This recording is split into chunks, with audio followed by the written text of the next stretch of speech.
ಸಂಪುಟದಿಂದ ಕಿಕ್ಔಟ್ ಆಗಿರುವಂತಹ ರಾಜಣ್ಣಗೆ ಸಮುದಾಯದ ಬೆಂಬಲ ಸಿಗ್ತಾ ಇದೆ. ವಾಲ್ಮೀಕಿ ಮುಖಂಡರು ಭೇಟಿಯಾಗಿ ಧೈರ್ಯ ತುಂಬಿದ್ದಾರೆ. ಬೆಂಬಲಿಗರು ಕೂಡ ಹೋರಾಟಕ್ಕಿಳಿದಿದ್ದಾರೆ. ರಾಜಣ್ಣ ದೆಹಲಿಗೆ ಹೋಗಿ ಹೈಕಮಾಂಡ್ ನಾಯಕರಿಗೆ ಮನವರಿಕೆ ಮಾಡೋದಕ್ಕೆ ನಿರ್ಧಾರ ಮಾಡಿದ್ದಾರೆ. ಈ ನಡುವೆ ಬಿಜೆಪಿಯಿಂದಲೂ ಕೂಡ ರಾಜಣ್ಣಗೆ ಆಫರ್ ಬಂದಿದೆ. ದೆಹಲಿಗೆ ತೆರಳಿ ಹೈಕಮಾಂಡ್ ಮನವೊಲಿಸಲು ನಿರ್ಧಾರ.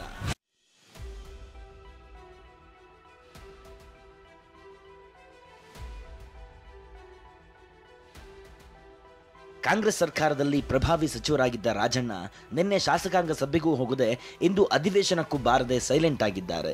ಅತ್ತ ಬೆಂಬಲಿಗರು ಹೋರಾಟ ನಡೆಸುತ್ತಿದ್ರೆ, ಇತ್ತ ಬೆಂಗಳೂರಿನ ರಾಜಣ್ಣ ನಿವಾಸಕ್ಕೆ ವಾಲ್ಮೀಕಿ ಸಮುದಾಯದ ಸಚಿವರು, ಶಾಸಕರು, ಮುಖಂಡರು ಆಗಮಿಸಿದ್ರು.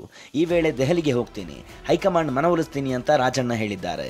ಸಭೆ ಬಳಿಕ ಮಾತನಾಡಿದ ಸತೀಶ್ ಜಾರಕಿಹೊಳಿ, ಸಂಪುಟದಿಂದ ರಾಜಣ್ಣರನ್ನ ವಜಾ ಮಾಡಿದ್ರ ಹಿಂದೆ ಷಡ್ಯಂತ್ರ ಇರಬಹುದು. ಒಂದು ಹುಲಿ ಇದೆ, ಅದು ಯಾವಾಗ್ಲೂ ಗುರ್ ಅಂತಿರುತ್ತೆ ಅಂತ ಕುಟುಕಿದ್ದಾರೆ. ಷಡ್ಯಂತ್ರ ಅಂತ ಹೇಳಿದ್ರು. ಆ ಷಡ್ಯಂತ್ರದ ಬಗ್ಗೆ ಇವತ್ತು ಏನಾದ್ರು ಚರ್ಚೆ ಮಾಡಿದ್ರೆ ಅಥವಾ ಇದೆ ಅದು ಹುಲಿ ಇದೆ, ಹುಲಿ ಯಾವಾಗಲೂ ಗುರುಗುರು ಅಂತಿರ್ತೈತೆ. ಅದು ಷಡ್ಯಂತ್ರ ಇದೆ, ಅದನ್ನ ಸಮಯ ಬಂದಾಗ ಹೇಳದಂತ ಹೇಳ್ಯಾರ. ಅದು ಅವ್ರಿಗೆ ಬಿಟ್ಟಂತ ವಿಚಾರ. ಡೆಲ್ಲಿಯಲ್ಲಿ ನನ್ನ ಬಗ್ಗೆ ತಪ್ಪು ತಿಳುವಳಿಕೆ ಆಗಿದೆ, ಡೆಲ್ಲಿಗೆ ಹೋಗ್ತೀನಿ, ವರಿಷ್ಠರಿಗೆ ಕನ್ವಿನ್ಸ್ ಮಾಡ್ತೀವಿ ಅಂತ ಮತ್ತೆ ಅದನ್ನ ಹೇಳಿದ್ದಾರೆ. ನಾವು 2 ಮಂತ್ರಿಗಳನ್ನ ಎಷ್ಟಿದೆ ಏನೋ ಡ್ರಾಪ್ ಆಗಿದೆ, ಅವ್ರನ್ನ ಬೇಗ ತುಂಬಲಿಕ್ಕೆ ಒಂದು ನಿಯೋಗ ಹೋಗ್ತಾ ಇದೆ. ಬೇಗ ತುಂಬಬೇಕು, ವಿಳಂಬ ಮಾಡದೆ ಅವೇ ಖಾತೆಗಳನ್ನ ಕೊಡಬೇಕು ಅನ್ನೋ ಡಿಮಾಂಡ್ ಇದೆ.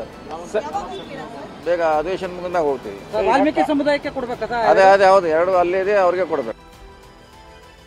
ಬಿಜೆಪಿಗೆ ಬರುವಂತೆ ರಾಜಣ್ಣಗೆ ಶ್ರೀರಾಮುಲು ಆಫರ್. ಇನ್ನು ಬಿಜೆಪಿ ಕೂಡ ರಾಜಣ್ಣ ತಲೆದಂಡವನ್ನ ಅಸ್ತ್ರ ಮಾಡಿಕೊಂಡಿದೆ. ಕಾಂಗ್ರೆಸ್ನಲ್ಲಿ ವಾಲ್ಮೀಕಿ ಸಮುದಾಯವನ್ನ ಟಾರ್ಗೆಟ್ ಮಾಡಲಾಗ್ತಿದೆ ಅಂತ ಬಾಣ ಬಿಟ್ಟಿದೆ. ಮಾಜಿ ಸಚಿವ ಶ್ರೀರಾಮುಲು ಬಿಜೆಪಿಗೆ ಬರುವಂತೆ ರಾಜಣ್ಣನಿಗೆ ಆಹ್ವಾನ ನೀಡಿದ್ರು.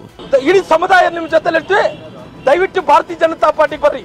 ದಯವಿಟ್ಟು ರಾಜಣ್ಣರೇ, ನೀವು ನಿಮ್ಮ ಮಗ, ನೀವು ಭಾರತೀಯ ಜನತಾ ಪಾರ್ಟಿ ಬರ್ರಿ. ರಾಜ್ಯದ ಜನರು ಕೂಡ ಪ್ರಶ್ನೆ ಮಾಡ್ತಾ ಇದ್ದಾರೆ.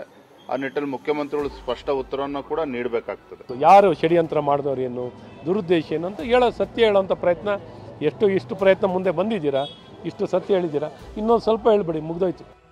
ಇನ್ನು ರಾಜನಹಳ್ಳಿಯ ವಾಲ್ಮೀಕಿ ಗುರುಪೀಠದ ಪ್ರಸನ್ನಾನಂದ ಶ್ರೀಗಳು ಕೂಡ ಷಡ್ಯಂತ್ರ ಮಾಡಿ ರಾಜಣ್ಣರನ್ನ ವಜಾ ಮಾಡಲಾಗಿದೆ ಅಂತ ಗಂಭೀರ ಆರೋಪ ಮಾಡಿದ್ದಾರೆ.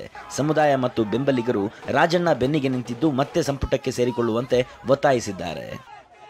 Bureau report, TV9.